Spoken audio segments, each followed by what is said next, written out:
Buenas tardes. Le voy a pasar usted sabe. La cuenta. ¿Qué cuenta? Yo no quiero cuenta, yo le paso el pasaporte. Ya. Para Ginebra. El pasaporte diplomático. Vamos a hacer el esfuerzo. Pues bueno, yo creo que como tú decías, un tiempo especialmente para las personas que estamos preocupados por dos cosas, la democracia y el derecho internacional, como especialmente propicio para hablar de cambios. Hay una frase que decían que no estamos en una época de cambio, sino un cambio de época, en el cual muchos de los paradigmas que ya teníamos se están rompiendo. Y mi preocupación fundamental en República Dominicana, hay una frase que dice que no hay posibilidad de democracia sin demócratas, sin personas que defiendan la democracia. Y aunque en las redes sociales es verdad que no todo el que habla influye, pero a mí me da mucho miedo las corrientes que la gente sigue, ¿no? Como los comentarios contra la democracia, contra los principios básicos de derechos humanos o del derecho internacional. Y en general yo siento que no es por maldad de la gente, sino a veces por desconocimiento. Por ejemplo, la frase recurrente: ahí vienen los derechos humanos a defender cuando un policía mata a un delincuente, pero no cuando un delincuente mata a un inocente o a un policía. Y eso es, la gente lo repite mucho, pero en realidad porque no entiende qué significa el derecho internacional en ese respecto, que después lo podemos explicar. O, por ejemplo, cuando la gente dice aquí necesitamos un Bukele o necesitamos un Trujillo, sobre todo, esa frase. Sí, yo digo que esos son como elementos esenciales. Fíjate que una encuesta que a mí me preocupó mucho, que yo le he mencionado mucho. Te iba a preguntar por ella. Sí, bueno, pues pregúntate. Precisamente una encuesta que apareció acerca de que muchos jóvenes les gustaría un gobierno autoritario. Un gobierno porque que no lo han vivido. Exacto. Entonces, sobre todo los jóvenes que son tan opinionated en estos tiempos. No es que yo ven un videito y una cosa y dicen, ay, eso. Lo que se necesita es mano dura. Mano dura, exacto. Que queremos un Bukele, que queremos un saber lo que significa. Hasta que se aplique la mano dura. Sí, correcto. Y esa encuesta lo que decía, que yo la mencioné el otro día, es que más del 64% de los jóvenes dominicanos menores de 30 años querían un gobierno dictatorial para que aplicara la mano dura. Esa era la respuesta, ¿no? Para aplicar a la ley. Sin embargo, las personas mayores de 54 en adelante, solamente el 16% estaba de acuerdo. Entonces, claro, esas personas vivieron la transición democrática. Saben de lo que hablan. Así es. Entonces, para terminar de lo que decía anteriormente, a mí me preocupa mucho el desconocimiento porque la gente no entiende. Fíjate que, por ejemplo, ahora se han roto algunos consensos que tuvimos al final de la Segunda Guerra Mundial. Al final de la Segunda Guerra, que murieron 90 millones de personas, llegamos a unos acuerdos básicos de que, por ejemplo, no nos íbamos a matar unos con otros y que íbamos a resolver nuestros problemas a través del uso pacífico, ¿no? De la diplomacia. Y ahora precisamente es lo contrario. Cuando volvemos a utilizar la guerra como un método más o menos legitimado para defender los intereses internacionales. Otro elemento muy importante, los derechos humanos. Fíjate que los derechos humanos, la declaración de 1948, empezó a ser un modo de relación de los estados. Y tú decías, mira, un estado es bueno porque cada vez se respeta más los derechos humanos. Claro, nos damos cuenta que algunos países que han sido los paladines, ¿no?, de derechos humanos ahora están violando sistemáticamente los derechos. Y lo tercero, que a mí me preocupa mucho, es el retroceso respecto a las libertades y cómo la gente lo ve bien, ¿no? Si a un grupo que no es igual al mío le quitan libertades, le quitan derechos, le quitan parte de su dignidad, no nos escandaliza. Cuando en otros momentos de la historia, precisamente República Dominicana fue muy buena en eso. Uno puede criticar muchas cosas de los años 70 y 80 de los dominicanos, pero distinto a lo que llamaban la época, la década perdida, donde en una parte del mundo la gente no luchó por nada, en la República Dominicana fue todo lo contrario, ¿no? La UAS es el mejor ejemplo de cómo los jóvenes dominicanos lucharon por avances democráticos básicos. Y las pobladas en 1983 que no se pueden olvidar. Es. Hablando tú de eso, de los derechos humanos, me llama muchísimo la atención las restricciones migratorias. Siempre se ha hablado de República Dominicana y la situación que tiene con Haití, precisamente para ponerlo en el panorama internacional. Sin embargo, en el 2022 nos llegaban las imágenes a caballo, cómo le hacían, y cayéndole a latigazos como que estuviéramos en el año 1800. Ya hoy la situación migratoria en Estados Unidos es otra totalmente diferente. O sea, es cualquier persona, en cualquier vehículo, en cualquier circunstancia, apese.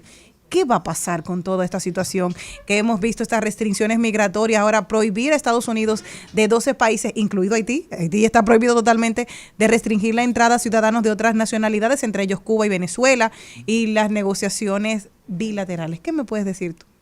Bueno, los procesos migratorios es política interna y soberana de los estados. Cada estado puede establecer cuáles son las condiciones en las que entra, permanece y salen ciudadanos que no son los suyos. O sea, es fundamentalmente una competencia interna, así que la comunidad internacional puede decir muy poco respecto a eso, solamente respecto al tratamiento durante ese proceso, ¿no? Tú sí puedes decir que una norma de ingreso puede ser discriminatoria, que yo digo, mira, para entrar a la República Dominicana no pueden entrar personas que sean calvas. Claro, como eso puede ser discriminatorio porque es una... Fíjate que la discriminación no se da respecto a todo. Solamente a mí mismo yo digo que para entrar a esta emisora no pueden entrar personas con pantalón corto, no es discriminatorio porque yo puedo elegir venir con pantalón corto o no. Sin embargo, es discriminatorio aquello que se llama, que es intrínseco al ser humano, que tú no lo puedes cambiar si no es en detrimento de tu personalidad o de tu ser. Por ejemplo, si yo digo que no pueden entrar mujeres, bueno, pues sí, porque el sexo tú no lo eliges. O personas blancas, bueno, porque el color de piel no. Y en algunos casos incluso la religión. Por ejemplo, si yo digo que tienen que venir con pantalones, pero tú eres de una religión que no te lo permite, sí determina tu libre personalidad. En ese sentido. Pero bueno, lo primero que la comunidad internacional puede siempre hablar es si eso es una norma para entrar discriminatoria o no. Después, durante el proceso, cómo se lleva a ese migrante. Evidentemente, se puede repatriar o expulsar, pero no en cualquier condiciones. Fíjate que para nosotros es un tema especialmente de interés. El 20% de nuestra población no está en el territorio nacional. República Dominicana, del territorio nacional tenemos 10 millones, se supone que casi 3 millones de dominicanos en el exterior. Por eso nos interesan mucho los procesos migratorios. Entonces, segundo, la comunidad internacional se mete en más o menos cómo tú llevas el proceso y después a dónde lo devuelves. Fíjate que no puedes repatriar donde sea. Los dominicanos hay que repatriarlos a República Dominicana. Hay un caso que anda en las redes de 2 cubanos que en Cuba no lo quisieron recibir y lo dejaron en África, creo que fue. Claro, hay un problema ¿Dónde lo de un colocamos? estado también de recepción. República Dominicana, por ejemplo, es un ejemplo, va la redundancia, de que recibe a sus ciudadanos No, en claro. cualquier circunstancia. Y fíjate que Mándame a veces, lo comió para acá. y a veces, Cuba, no, a veces déjalo ahí en el personas agua. que tuvieron problemas importantes con la justicia, Claro. por decirlo de un modo bonito. Pero quizás yo creo, y es lo que debemos llamar la atención, las personas que son como responsables de eso, cómo cambiamos el discurso respecto a eso. Porque fíjate, que un migrante, sea como sea, pensemos primero que la migración no es un delito.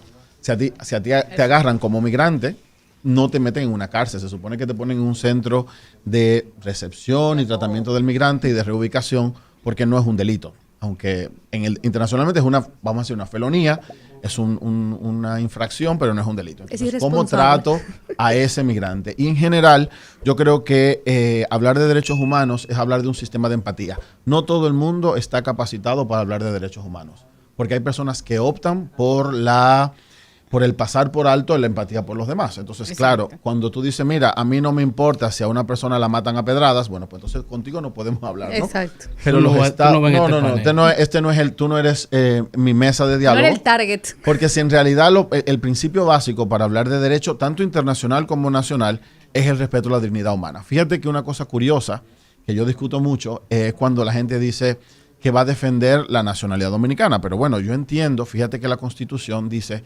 que la Constitución Dominicana dice, la Constitución, el derecho y las leyes se basan en la dignidad humana. Así comienza la Constitución, ¿no? Entonces no dice, se basa en la nacionalidad, no se basa en los ciudadanos, se basa en la dignidad humana. O sea que en realidad, cuando tú luchas por los derechos humanos, distinto a lo que se piensa, estás luchando por tu país, porque es algo que a mí me llama mucho. Cuando yo digo que estoy dispuesto a que se violen los derechos del otro, hay que pensar que posiblemente estoy abriendo la apertura para que se me Exacto. violen Violen a los mí. míos, claro. Tú sabes que a propósito de eso, la semana pasada vivimos un momento angustiante porque había una, como decimos nosotros los dominicanos ahora, una nacional haitiana que dio a luz en el hospital de Monteplata y su niño estaba cuando nace malito, que lo En ponen una incubadora. en una incubadora y fue migración a sacarla. O sea, dime tú cómo una persona acabada de dar a luz con un niño en condiciones extremas va a venir una migración con el tono, con la forma, porque es que es un atropello. Donde quiera que lleguen, atropellan con todo, no le importa nada. Y se arma una cosa ahí que rebasa la sensibilidad de cualquiera.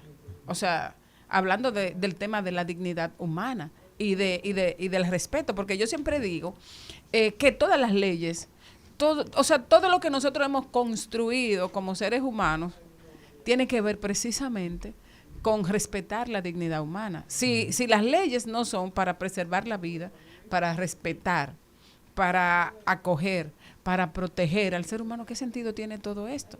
Ahora mismo nosotros estamos viviendo, por ejemplo, eso que estamos viviendo, que se está viviendo aquí y que se está viviendo en todos los Estados Unidos, están viviéndolo también los dominicanos en Puerto Rico, porque han iniciado una serie de redadas que hoy inclusive está en el periódico Diario Libre. La comunidad dominicana en Puerto Rico enfrenta uno de sus momentos más duros.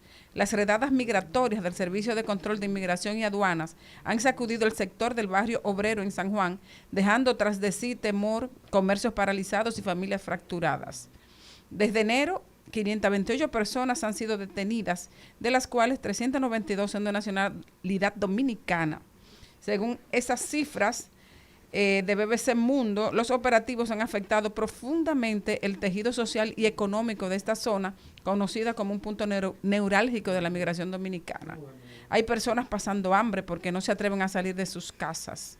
Se está gestando una crisis humanitaria. Los comercios están cerrados, los restaurantes están vacíos y los dominicanos que viven en Puerto Rico están pasando exactamente lo mismo que están pasando los haitianos en República Dominicana y lo mismo que están pasando nacionales de muchísimos países en Estados Unidos. O sea, hay un cambio de política mundial, un cambio migratorio inesperado, que no lo vimos venir, como dicen. Yo creo que en cada época, si uno lee un poco de historia, cada época tiene su gran enemigo general, ¿no? Quizás ahora se persigue discursivamente al migrante, antes se persiguió al comunista, se persiguió al terrorista, se persiguieron a los ateos, a los no creyentes. Yo creo que cambia. En general, yo creo que lo que debemos rescatar es la racionalidad básica, o sea, que las personas tengan la capacidad de poner incluso en entredicho lo que piensan y salvar. Yo algún día me tatuaré en la frente supralegis homine. A mí me gusta mucho esa frase, supralegis homine, por encima de la ley está el ser humano, porque las circunstancias siempre cambian. La pregunta será que la persona que sufrió, y a mí me gustó, una vez yo fui a Salem, no sé si han escuchado la historia de Salem, ¿no? Salem, las brujas de Salem, de Salem, ¿no? Salem. Entonces cuando yo fui, la primera vez y única que fui, vi donde quemaban a las brujas, ¿no? Las supuestas brujas. Bueno, mataron a 20 y pico de mujeres, hubo 12 que la metieron en la hoguera.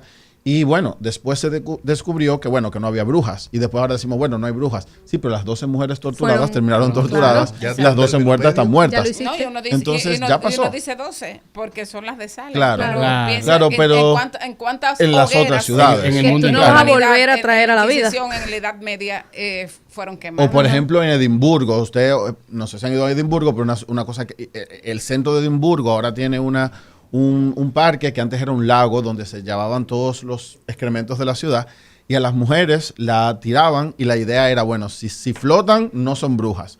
Pero sí. Una lógica, pero claro, muy entonces, clara, las familias le ponían piedras para que se ahogaran porque si flotaban se suponía que eran brujas. Pero tú dices, ya después, ¿cuántas mujeres que cambió la norma, ya cuántas murieron? Entonces yo creo que en general una bonita modo de reflexionar es ante cualquier circunstancia, cómo salvamos al ser humano. Ahora, eso no significa que no faltemos a los procesos. O sea, cada estado, por ejemplo, dice, yo voy a regular la migración de tal modo. Ahora, en ese modo en el que lo haga, que durante todo el proceso, me parece, cómo respetamos la dignidad humana y fortalecemos los procesos. Y yo siempre lo digo como dominicano que lucho o trabajo por mi país. Cuando yo trato de que los procedimientos se fortalezcan, no es pensando en el chino, ruso, belga, es en mi país. O sea, si yo logro, todos los dominicanos queremos vivir en un país desarrollado, pero no estamos dispuestos a pagar lo que el desarrollo implica. Y el desarrollo implica lo que todos queremos, el uso del derecho para todos y todas, ¿no? Lo que llamamos el imperio de la ley. Pero el imperio de la ley, es la canción que yo referí el otro día, que se llamaba Un llamado a la patria, que me dijeron que era un reggaetón, ¿no? Un dembow.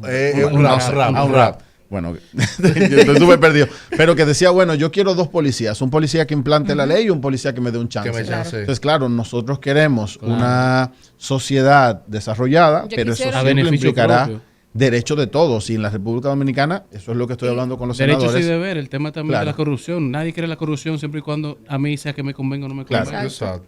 Además también el tema del respeto, el tema de la comunicación, el tema de que no sea apabullante, de que tú no vengas, a sacar lo peor de mí. Claro. Porque es que la agresión saca lo peor de la gente. Y entre perdón. el miedo y todo eso, uno no sabe dónde vaya a parar. Yo sé algo, pero fíjate, por ejemplo, hay y también cambios de paradigmas. Fíjate que durante una época el paradigma en las escuelas, el respeto al derecho ajeno es la paz. Ahora tenemos un paradigma, Sí, sí. un Repite, paradigma de repite. si a mi vecino no le gusta, que se mude. Entonces, claro, todavía fíjate que, por ejemplo, la gente repite mucho. Yo leo mucho en los comentarios. Ante cualquier acción de interior y policía, la gente repite, y fulana quitando bocina, y fulana quitando bocina. Claro, porque la ley no es aislada. O sea, o por ejemplo le dicen, sí, pero fulano de tal no está preso, pero fulano de tal está libre. Claro, es que yo creo que el census legalis, ¿no? Como se llama, el derecho de la ley, es que podamos sentir que en todas las dimensiones de la vida la ley se aplica. Claro, si yo creo una brecha, y yo pongo siempre este ejemplo, ¿cuánto tiempo le toma a un dominicano aprender todas las leyes y cumplirlas? ¿Cuánto tiempo? Nadie lo ha hecho. Nadie lo ha hecho. Le toma 2 horas, coge un vuelo a Estados Unidos y las cumple. Ese dominicano que Son quizás más. va a 110 para llegar al aeropuerto y se atreve a bajar el cristal y darle 200 o 2,000 pesos a una MER que le pare, un DGCER que le pare, está dispuesto a eso. Se monta en un avión, 2 horas después aterriza en Miami. Negativo. ¿En algún caso creemos que él va a bajar el cristal a darle la cosa? No. No. ¿Será en 120? El No. ¿Será en motorista vía que aquí se contraria? ve en rojo no se atreve ya Va a ni tirar siquiera a basura pararse desde el bien. carro. No lo hará. Entonces le tomó 2 horas. miedo. Claro, no cambió la ley, cambió su paradigma, porque él entendió Régimen que es de un consecuencias. sistema donde todas las leyes se cumplen. Aquí la idea es que tenemos un sistema donde algunas de las leyes según se cumplen. Entonces, claro, cuando yo logro que se cumpla una ley básica, como que te sanciono por botar agua, es un paso para que en algún día no robemos un edificio, Ese cambio de por decir mentalidad. algo. Alex, algo importante era la división entre Elon Musk y Donald Trump. Que Que se han sabíamos dicho de que teníamos. todo. Dinos que. Porque a mí nunca ¿Cómo se fueron amigos. interpreta? Pues, ¿Cómo se ¿qué tú me, analiza? qué tú El me grande puedes decir? tecnológico y el grande de Estados Unidos. Quizás eso refuerza mucho de lo que decimos, más que ponerle un nombre particular de ellos dos, es cómo estamos en un cambio de paradigmas y la pregunta es qué estaría detrás, tanto de su alianza como de su separación, ¿no? Está detrás y pensamos que en muchos momentos históricos se han unido el poder económico y el poder político. Eso no sería una cosa novedosa en el exterior y en la actualidad. La pregunta siempre será si ese poder se unifica para mejorar las cosas. Y yo pienso en Rockefeller. Rockefeller, Nueva York, ¿no? El gran desarrollador de Nueva York, ¿no? Fue una persona que fundamentalmente buscaba sus recursos. Llegó a ser el hombre más rico del mundo, pero buscaba sus intereses. Ahora, durante el proceso benefició grandemente las normas legales y decía, mira, yo voy a construir un tren, pero ¿cómo hago que ese tren beneficie a la clase trabajadora que trabaja en el mismo tren?